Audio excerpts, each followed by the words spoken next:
It's Thursday, the 23rd of May, 2024. Welcome to the Fast 5 Business News by Fear and Greed, where we give you the top 5 business stories you need to know in just 5 minutes. I'm Michael Thompson, and good morning, Sean Aylmer. Good morning, Michael.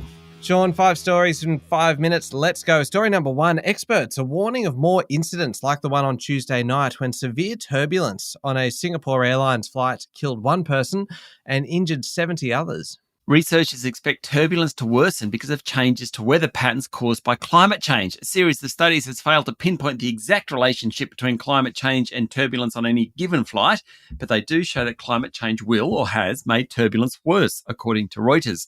While the exact cause of the turbulence on the Singapore Airlines flight is not yet known, severe turbulence can be highly disruptive. The US Weather Service defines extreme turbulence as leaving an aircraft practically impossible to control and is rare. While it almost never endangers aircraft, it is the leading cause of non-fatal injuries to passengers and crew, according to the International Air Transport Association.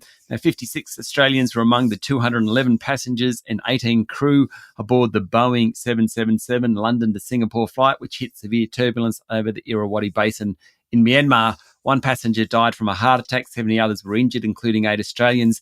The aircraft was cruising at 500 knots at a height of 37,000 feet. It encountered the turbulence, it climbed about 400 feet, then dropped 400 feet very quickly. It then descended to 6,000 feet in about 5 minutes before diverting to land in Bangkok, Michael.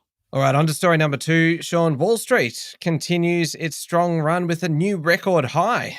Yes, Michael, it's the 24th this year for the broad-based S&P 500. The tech-heavy Nasdaq also hit a new record. It's the 4th time in the past 6 sessions.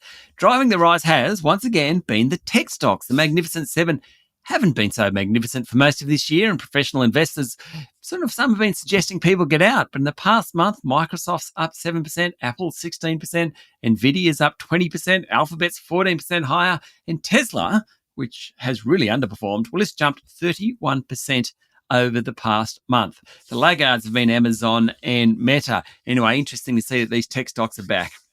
Yeah, indeed. Story number 3, Telstra's share price fell another 4% yesterday following Tuesday's near 3% decline. The country's largest telco said it will shed 2,800 jobs, but investors are wary about the earnings outlook across its business. Yes, we talked yesterday about the group's enterprise division and its consumer and business divisions all facing headwinds. It's doing pretty well in mobile, mind you. And on Tuesday, the telco announced plans to make changes in how it charges customers in that area. Now, following the announcement of the job cuts on Tuesday and new rules around mobiles, investment analysts have started downgrading their outlook for Telstra.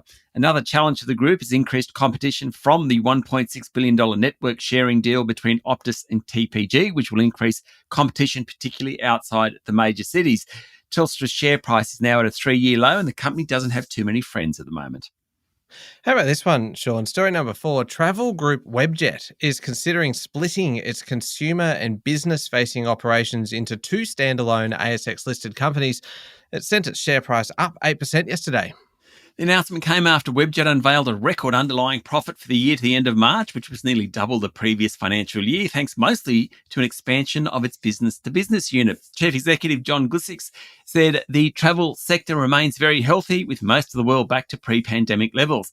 Webjet is Australia's biggest online travel agency, but its Webjet business, a B2B hotels wholesaler, makes 3 times as much money as a travel agency.